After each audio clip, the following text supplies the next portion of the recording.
Embrace the power of knowledge at Sanskriti University, ranked first in most promising university in engineering and management in India. Visit www.sanskriti. देखिए, देश की उच्चतम न्यायालय का सब सम्मान करते हैं,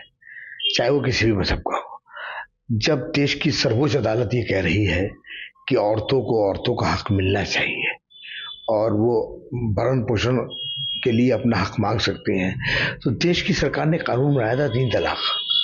उसके बाद तलाक के रेशो में कमी आई, अब ये कानून आ गया, तो लाजमी बात है कि इसके अंदर घर बर्बाद होने से बचेंगे। जो लोग गुस्से के अंदर, तैश के अंदर तलाक दे देते हैं या झगड़ा कर लेते हैं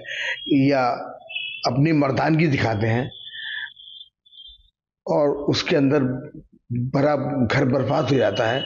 अब उस रेशो के अंदर कमी आएगी। और देश की अदालत है, अच्छा फैसला है, हम जो राष्ट्र हित में हो हम उस फैसले का सम्मान करते हैं और इसके अंदर औरत जो है वो सुरक्षित होगी, महिला सुरक्षित होगी और महिलाओं को उनका हक मिलेगा। मज़हब इस्लाम में बीवी के और शौहर के हुकूक वाज़े तौर पर बयान किए गए हैं और ये कोशिश की गई है कि निकाह का जो रिश्ता है वो बाकी रहे, वो ख़त्म ना हो। मगर अगर दुश्वारी पैदा हो जाए, आपस में निभा ना हो, आपस में खलिश पैदा हो, तो फिर ये सूरत दी गई है कि तलाक के ज़रिए से या फस्ख़ निकाह के ज़रिए से या खुला के ज़रिए से आप उस रिश्ते से बाहर आकर आज़ादाना तौर पर अपनी ज़िंदगी गुजार सकती हैं या सकते हैं। अब जाहिर सी बात है कि जब तलाक हुई या खुला हुई तो फिर इद्दत के दौरान जो खर्च होगा वो शौहर की जिम्मेदारी हो कि वो अपनी बीवी का, जो साबका बीवी हो गई या आप साबका शौहर हो गए, अब आप शौहर नहीं रहे, मगर इद्दत के दौरान का जो खर्च है वो आपके लिए लाजमी है, आप उसे उठाएंगे। अब इद्दत के बाद जाहिर सी बात है शरई तौर पर भी वो बीवी नहीं रही, वो आज़ाद है, जहाँ चाहे शादी करे,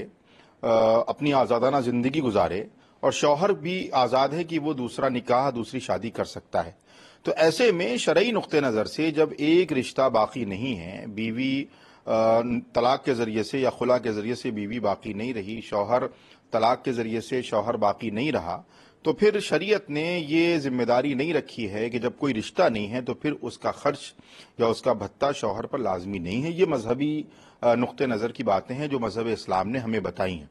अब कानूनी नुक्ते नज़र से सुप्रीम कोर्ट ने किन बुनियादों पर यह फैसला किया है,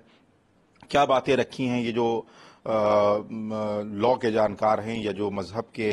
जो कानून के जानकार हैं, वो बेहतर तरीके से बता सकते हैं। बहरहाल हमारी यही गुजारिश है कि मजहब इस्लाम ने वाज़े तौर पर एक इंसानी ज़िंदगी के लिए ये हिदायत पेश की हैं और मुझे लगता है कि सुप्रीम कोर्ट को इस अपने फैसले पर नज़रसानी करने की ज़रूरत है, रिव्यू करने की ज़रूरत है, ताकि जो मजहबी आज़ादी है वो कहीं ना कहीं मजरू ना हो और मजहब इस्लाम की जो खूबसूरती है वो बाकी रहे।